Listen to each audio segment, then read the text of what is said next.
Bismillahirrahmanirrahim. Alhamdulillahi Rabbil Alamin. Wassalatu wassalamu ala asyrafil anbiya'i wal mursalin. Nabiyina Muhammadin wa ala alihi wa sahbihi ajma'in. Assalamualaikum warahmatullahi wabarakatuh. May sisingit sana tayo ngayon na topic. Yung ahkamul luqata. Luqata yung mga napulot. May napulot ka, gamit, pera, o saan man ito napulot? Sa labas ng masjid, sa loob ng masjid. Kaso kala ko wala kayo eh. Kaya ano na lang siguro. Bukas na lang natin siya kunin. So, sa halip na akida, bukas natin talakayin yung ahkamul luqata, inshallah. Kasi importante yun. Kasi madalas nangyayari yun. At hindi alam ng marami sa mga tao kung ano yung gagawin sa mga napupulot nila. Yung iba, binubulsa na nila, inaangkin ng kanila. Pero hindi ganun yun kasimple. So bukas, inshallah, sa halip na akida, isisingit natin yun. Ngayon sana, nakaready na nga kanina, pero kala ko hindi pa kayo babalik eh. So isingit na lang muna natin uli itong sa tafsir, inshallah. At tinatalakay pa rin natin ang pagiging mahimala ng Quran.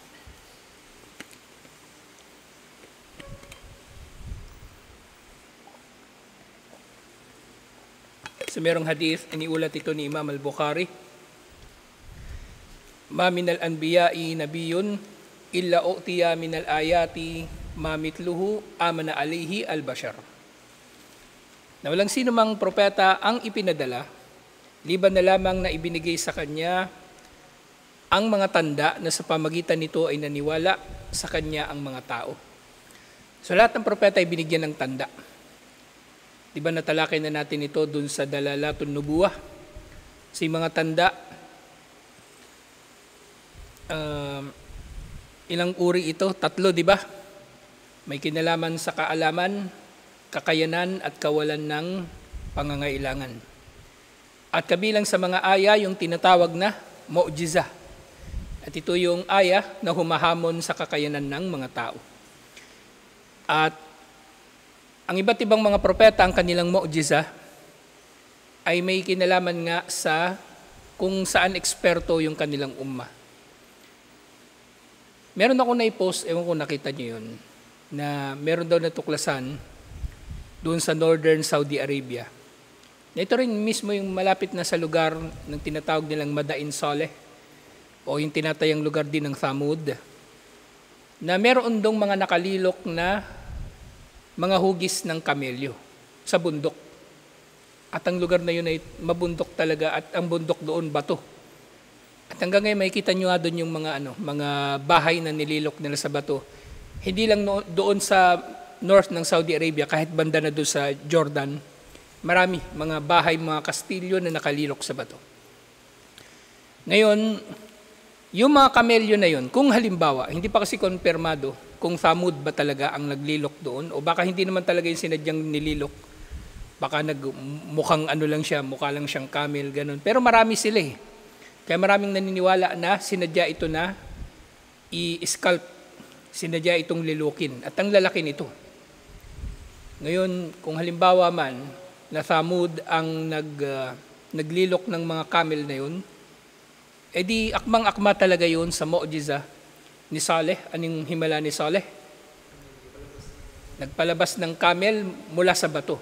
Camel na buhay mula sa bato.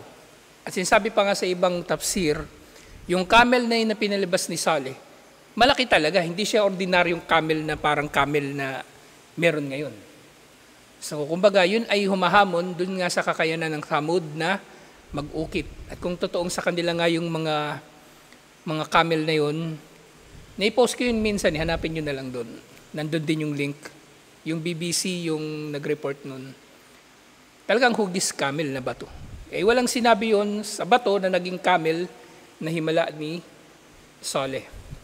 At syempre, yung mga tungkod at lubid ng mga salamangkero ni Paraon, walang sinabi yun sa lubid ni Musa alayhi salam, tungkod ni Musa alayhi salam, walang sinabi yun sa tungkod ni Musa alayhi salam na totoong naging ahas. At si Isa alayhis salam, walang sinabi sa pagbuhay niya ng patay, pagpapagaling sa ipinanganak na bulag na nakakita. Walang sinabi yung kakayanan ng mga Hudyo na manggamot. At si Propeta Muhammad sallallahu alaihi wasallam, syempre walang sinabi sa Quran yung husay ng mga Arabo sa kanilang pananalita. May narinig akong lecture nung nakaraan. Ang ganda ng pagkakabasa ng Sheikh. Binasa niya yung Quran na parang tula.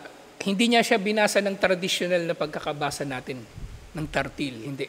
Binasa niya ito na parang tula. Ganda talaga pakinggan. Nakalimutan ko yung sura, eksaktong sura na binasa niya. Pero napakaganda. ويقول ربنا تبارك وتعالى أفرأيتم ما تحرثون أأنتم تزرعونه أم نحن الزارعون لو نشاء لجعلناه حطاما فظلتم تفكهون إنا لمغرمون بل نحن محرومون أفرأيتم الماء الذي تشربون أأنتم أنزلتموه من المزن أم نحن المنزلون لو نشاء جعلناه أجاجا فلولا تشكرون أفرأيتم النار التي تورون أأنتم أنشأتم شجرتها أم نحن المنشئون نحن جعلناها تذكرة ومتاعا للمقوين فسبح باسم ربك العظيم سبحان ربي العظيم سبحانه وتعالى. Napakaganda. Kaya itong Quran ay ang siyang mu'jiza talaga ni Propeta Muhammad sallallahu alaihi wasallam na humahamon sa Quraysh. At malalaman natin mamaya yung iba't ibang mga dalil at mga usapin dito, inshallah. Si mga propeta, binigyan nga sila ng ayah na sa pamagitan nito ay nanampalataya ang mga tao sa kanila. Ibig sabihin, ang mga ayah na ito ang nagpatunay na sila ay tunay na mga propeta ni Allah at hindi sila nag-aangkin lang. Okay? Hindi sila nag-aangkin lang. Wa inama kana alladhi utitu wahyan awhahu Allahu ilayya. At ako ay binigyan lamang ng wahi na ipinahayag sa akin. At ang wahi na ito na ipinahayag sa kanya, syempre yung Quran. Fa'arju anni aktharuhum tabi'an yawmal qiyamah. At ako ay naghahangad na sa mga propeta ako ang mayroong pinakamaraming bilang ng mga tagasunod sa araw ng paghuhukom. Iniulat ito ni Imam al-Bukhari. Okay, so yung tinutukoy dito na ipinahayag sa kanya na magiging aya din ay ang Quran. Bakit kakaiba ito? Kasi, kumbaga, yung mga kasulatan ng ibang mga propeta at ibang mga sugo, di ba meron silang mga aklat? Si Musa may Torah, si Isa alayhis salam may Injil. Aya yun. Pero kay Propeta Muhammad sallallahu alaihi wasallam, yung Quran, aya din, pero ito ang kanyang mismong mu'jiza. Naintindihan nyo? Ito ang mismong mu'jiza ni Propeta Muhammad sallallahu alaihi wasallam. Hindi siya pangkaraniwang aya lang nakapahayagan o turo. Ito ang mismong himala ni Propeta Muhammad sallallahu alaihi wasallam. At sinabi nga rito, wa ma'na dhalik anna al-Qur'an al-Karim huwa adamu ayati ar-Rasul sallallahu alaihi wasallam. Ang Quran mismo ang pinakamatindi, pinakadakilang aya ni Propeta Muhammad sallallahu alaihi wasallam, fahuwa mu'jizun gayatul i'jaz. At ito na ang hamon ni Allah, kumbaga, na ang layunin nito ay hamunin ang mga tao. At himala na ginagamit ni Allah upang hamunin ang mga tao ay ya'juzul basharu balil jinnu wal insu anil ityani bimitlihi. At hindi lang tao, bagkus magkasama ang mga tao at mga engkanto na hinahamon ni Allah sa Quran. At hindi nga nila ito magagawa. Kasi mu'jiza ay hindi talaga matatapatan ni numan. Ang himala ng mga propeta, hingasaan nyo ng mu'jiza, ay hindi talaga matatapatan ni naman. At bakit jin at tao? Kasi si Propeta Muhammad sallallahu alaihi wasallam ipinadala nga siya sa parehong jin at tao. Ipinadala siya sa parehong jin at mga tao. Sinabi ni Allah subhanahu wa ta'ala, ito ay nasa Suratul Isra, chapter 17, verse 88. So merong tatlong paraan ng pagkakahamon ni Allah sa Quran. Ang una niyang hamon, sinasabi ng mga scholar, ang naunang hamon talaga kung chronological ang pagbabatayan, ang unang hamon ay ang magpalabas sila ng isang buong Quran na katulad ng Quran ni Propeta Muhammad sallallahu alaihi wasallam. Yung pangalawang hamon, 10 sura. At panghuling hamon, pangatlo, kahit isang sura na lang. Na dito, makikita natin yung napakatinding hamon ni Allah na para bang meron itong kasamang pagmamaliit, kumbaga, o panghahamak. Diba? Diba, may magkaaway. Siya, suntukin mo. Ayaw suntukin. Nga, pitikin mo na lang yung tenga. O, ayaw pa rin. Sige nga, kindatan mo na lang. Ganun na lang. Parang naging ganun. Kasi nga, si Allah, syempre, nakikilala niya yung mga nilikha. So, naging ganito yung kanyang hamon. So, inaunado sa Suratul Isra, yung nga sinabi niya, Kul, la inijtama'atil insu wal jinnu ala an ya'tu bimithli hadal Qur'an.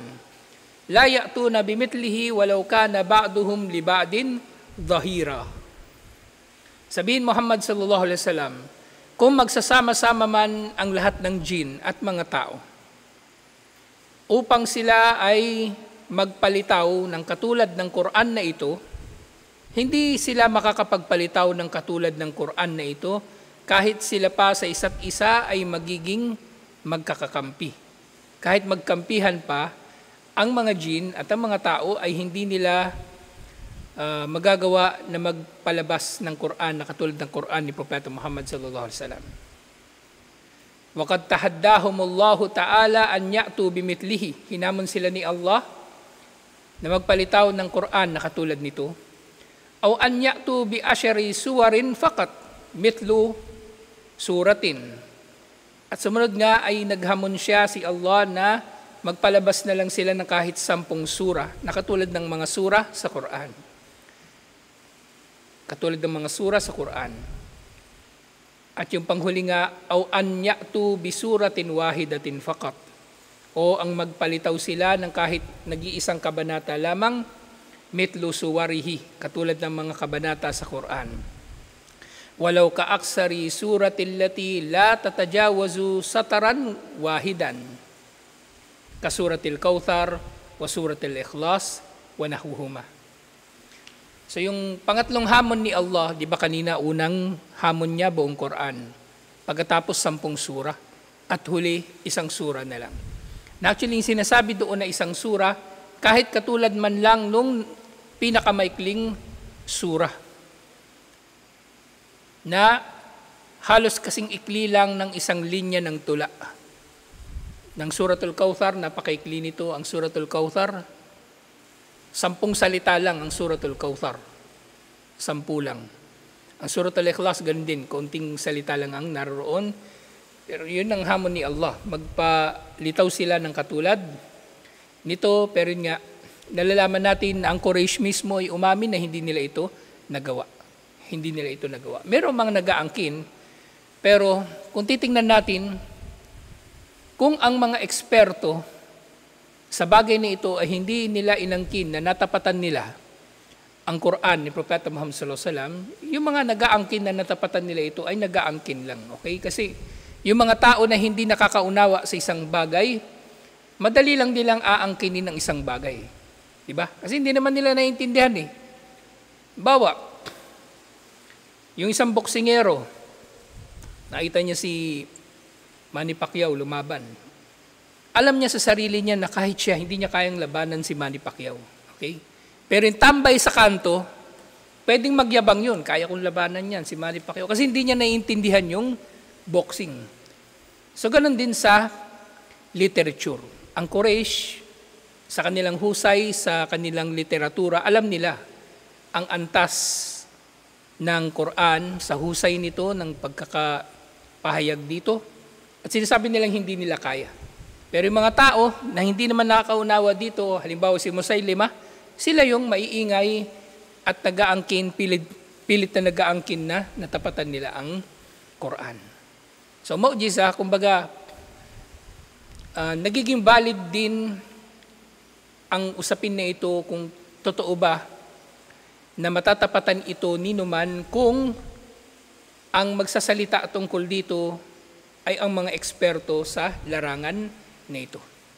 Okay, kaya nga yung mga Hudyo, hindi nila natapatan ang himala ni Isa alayhis salam.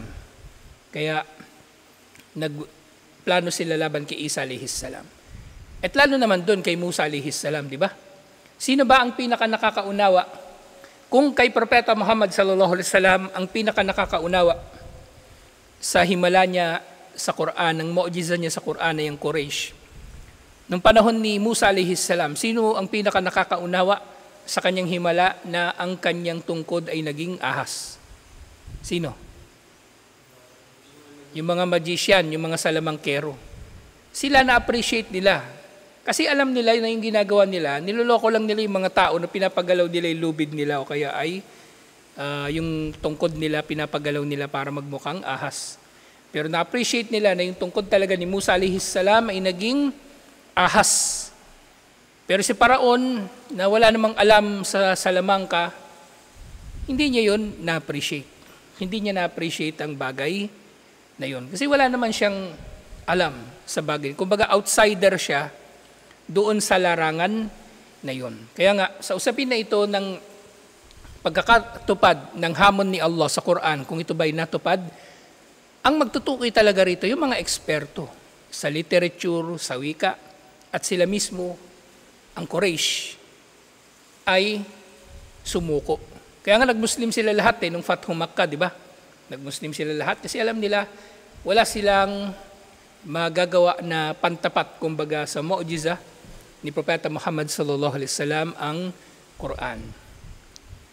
Na nga, yung sumunod na hamon, sa yung una kanina ay isang buong Quran. Pero yung pangalawa sa Surah Hud, chapter 11, verse 13, si Propeta Hud, siya yung pinadala sa Ad, di ba? Pero nababanggit pa rin dito ang hamon ni Allah. So sinasabi nila, am yaquluna iftarahu. Sinasabi ba nila na ito ay inimbento lang niya? Inimbento lang ni Propeta Muhammad sallallahu alaihi wasallam. Sinasabi ba nila na inimbento mo lang ito? Inimbento lang niya ito? Kul, kaya sabihin mo, fa'atu bi ashri suwarin mitlihi. Magbigay kayo, kung inimbento lang ito ni Propeta Muhammad sallallahu alaihi wasallam, edi magpalabas kayo ng 10 sura na katulad nito. Fa'tu bi ashri suwarin mitlihi muftariyat. Magpalabas kayo ng 10 kabanata na katulad ng mga kabanata sa Quran na inimbento lang. O kaya inakda lang ninyo kung talagang kayo ay magaling. Wadu'u man istata'tum min dunillahi in kuntum sadiqin.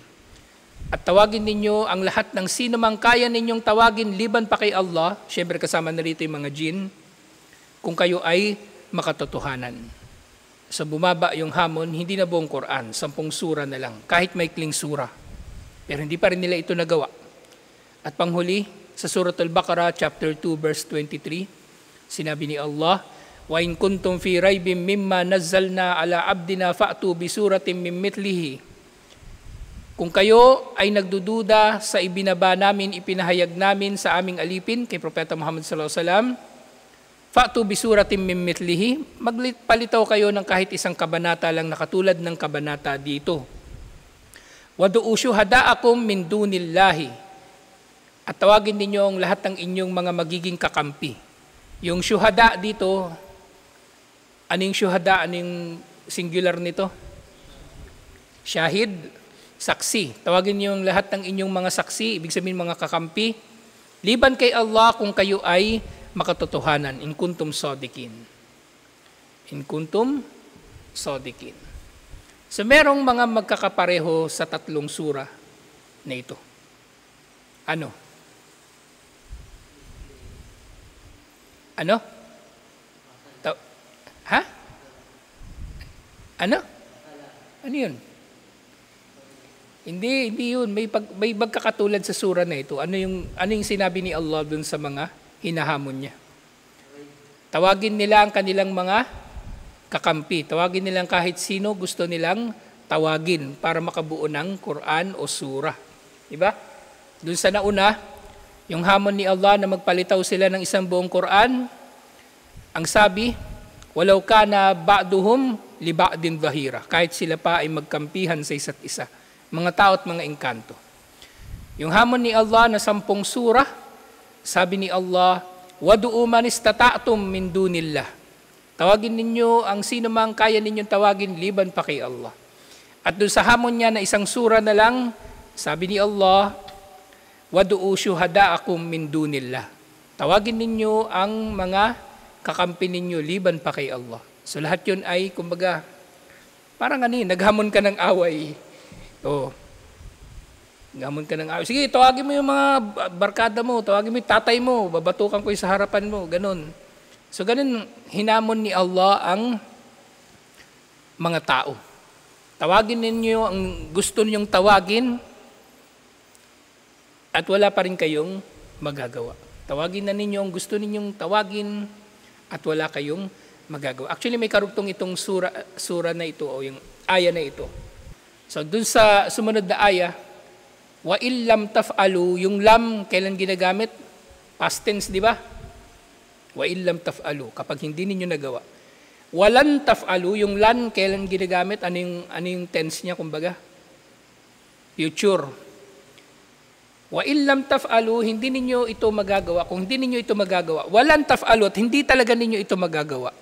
Hindi ninyo ito nagawa noon, hindi ninyo ito magagawa sa hinaharap. Katakutan ninyong apoy na ihinhanda para sa mga hindi mananampalataya. Okay, so ganito kasigurado si Allah sa kanyang hamon. Kasi nga ang Quran, di ba sa umpisa pa lang ng Quran, ang sabi ni Allah, Surah Al-Baqarah, Dalikal kitabu, la rayba fihi. Yaon ang aklat na walang pagdududa rito. Walang pagdududa, walang pagkakamali, walang salungatan kasi ito ay salita mismo ni Allah. Perpektong salita ni Allah. Tayo nga nauunawaan natin na yung Quran, ito ay salita ni Allah at technically bahagi ng kanyang kalam. Bahagi ng kanyang sifa ng kalam. Kaya ang Quran ay hindi ito nilikha. Okay? Ang Quran ay hindi ito nilikha. Oo, nababasa natin ito sa mga letra na nauunawaan ng tao. Naririnig natin ito sa tunog o sa wika na nauunawaan ng tao. Pero, ang Quran mismo na ito ay bahagi ng pagkapanginoon ni Allah sa kanyang katangian ng kalam o pananalita. Dahil ang Quran mismo, tinatawag din itong kalamullah, salita ni Allah. So dito nga sinasabi, وَقَدْ أَخْبَرَ اللَّهُ تَعَالَى خَبَرًا صَادِقًا أَنَّهُمْ لَنْ يَسْتَطِيعُوا فِعْلُ شَيْءٍ مِنْ ذَلِكَ. At si Allah nga ay nagpabatid ng buong katotohanan na hindi nga nila ito magagawa. فَإِنْ لَمْ تَفْعَلُوا وَلَنْ تَفْعَلُوا فَاتَّقُوا النَّارَ الَّتِي وَقُودُهَا النَّاسُ وَالْحِجَارَةُ أُعِدَّتْ لِلْكَافِرِينَ. Katakutan ninyong apoy na ang panggatong dito ay mga tao at mga bato na inihanda para sa mga hindi mananampalataya. So binanggit dito yung bato, sabi ng mga scholar, bato na Diyos-Diyosan na itatapon din sa impyerno. At syempre pagpapabatid din ito na napakainit ng impyerno na kaya nitong lusawin kahit bato. Kung kaya nitong lusawin ang bato, di mas kaya nitong lusawin o sunugin ang tao. Okay, so yung di ba, yung bulkan, kapag dumaloy yung magma, kapag yung magma nasa labas na ng volcano, ano tawag? Lava. Ha? Pinahirap mo naman eh. Laba sa pangkalahatan, okay? Tapos may iba-iba pang klase ng materials na lumalabas nga doon, okay? pwedeng pyroclastic material, yung mga lumilipad-lipad, at iba't iba pa. Siyempre may sulfur, may kung ano-ano pa. Okay? Pero yung magma mismo na lusaw na bato, pag lumabas yun sa bulkan, siya ay tinatawag ng lava. So nga sinabi, wa adaul Qur'ani mundu aktaru min alfi wa arba'imi'a amin yasmauna hadat tahaddi wa yaqra'u adanahum. So, yung mga kalaban ng Quran ay narinig na nila ang hamon na ito ni Allah subhanahu wa ta'ala sa napakahabang panahon, mahigit 1,400 years na ang nakalipas mula nang ito ay ipinahayag ni Allah. Yung pating hamon na ito, 1,400 years na ang lumipas nang ito ay ipinahayag ni Allah. At ang hamon na ito ay nananatili na, kumbaga, ipinababatid ni Allah kasi patuloy naman na binabasa ng tao ang Quran. Kaya ang hamon na ito ay nananatili. Ang hamon na ito ay nananatili. Ibig sabihin, alam ni Allah na hindi talaga matutupad ito ng tao. Wa yukarrarul Qur'anu ala adanihim butlanu adyanihim. At ang paulit-ulit na hamon na ito ni Allah ay patunay na walang saysay ang kanilang mga relihiyon na itinatag, relihiyon na isinasabuhay, o relihiyon na kanilang ipinagmamalaki. Walang saysay lahat yun. Wa yasuffuhu uqulahum wa yatawa'adahum bin nar. At si Allah sa pamagitan ng Quran, wa yusappihu uqulahum, kumbaga ginagawa silang tanga ni Allah sa pamagitan ng hamon na ito na hindi nila kayang tuparin.